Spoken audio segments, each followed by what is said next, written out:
ஒரு சல்லி கடற்கரை உங்களுக்காக நான் கூட்டிக் கொண்டு வந்திருக்கேன். பாருங்கள், சல்லி பீச்சில் அலைகள் எவ்வளவு ஃபாஸ்ட்டாக வளர்ந்து கொண்டிருக்கின்றன பாருங்கள்.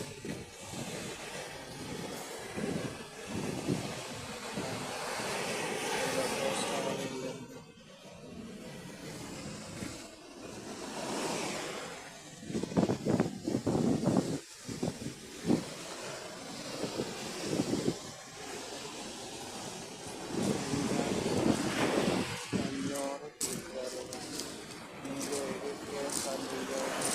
ஆபரணங்கள் எல்லாம் செய்வாங்க. பாருங்கள், நிறைய நிறைய கல் இருக்குது. சிப்பு எல்லாம் இருக்குது. இதை வச்சுதான் அவங்க சுண்ணாம்பு செய்ய பயன்படுத்துவாங்க. உங்கள் எல்லாருக்கும் தெரியும் சுண்ணாம்பு எப்படி செய்கிறாங்க. இதை தூளாக்கி தான் செய்வாங்க. மற்றது அலங்கார பொருட்களுக்கு பயன்படுத்துவாங்க. பாருங்கள், எல்லா வீட்டிலும் இருக்குது. ஆனால் இங்கே பாருங்கள், எல்லாம் நிறைய நிறைய பட்டணில் இருக்குது. பாருங்கள், சொல்லிட்டு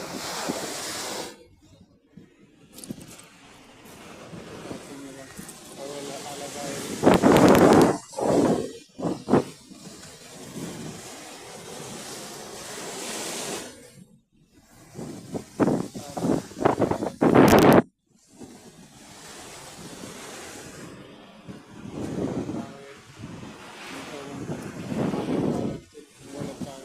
சப்ஸ்கிரைப் வேண்டுதலுக்காக நான் வந்திருக்கின்றேன். இதுதான் சல்லி கோயில் ஒன்று, மற்றது சல்லி பீச். இதுதான் இந்த ரெண்டால தான் சல்லி கோயில், சல்லி என்ற இடம் மிகவும் பிரசித்தி வாழ்ந்திருக்கு. ஒன்று வந்து சல்லி முத்துமாரியம்மன் கோயில், மற்றது சல்லி பீச். பாருங்கள், இந்த 2 நாள் எவ்வளோ பேர் அங்கால நீங்கள் போனீங்கன்னா தெரியும். நிறைய டூரிஸ்டாக்கள் வந்திருக்கிறார்கள். இதுக்கு கொஞ்சம் தாண்டி போனால் உள்ளே போய் போட்டோட நீங்கள் போட்டை பயன்படுத்தி போனீங்கன்னா நிறைய உள்ள கடலுக்குள்ளே கொண்டு போய் உங்களை காட்டுவாங்க. இந்த பள்ளம், இந்த பவளம் இதுகள் எல்லாம் காட்டுவாங்க. நிறைய இது சல்லி கோயில் இன்னும் நிறைய ஃபேமஸ் இருக்குது. அது நீங்கள் கடலுக்குள்ளே தான் போய் பார்க்கணும். தங்கள் உயிரை துச்சமாக நிறுத்தி சுற்றுலா பயணிகளுக்காக இங்கே நிறைய போட்கள் வந்துருக்குது. பாருங்கள், அங்கே தூர போனீங்கன்னா பார்த்தீங்கன்னா அங்கே நிறைய போட்டெல்லாம் வந்திருக்குது.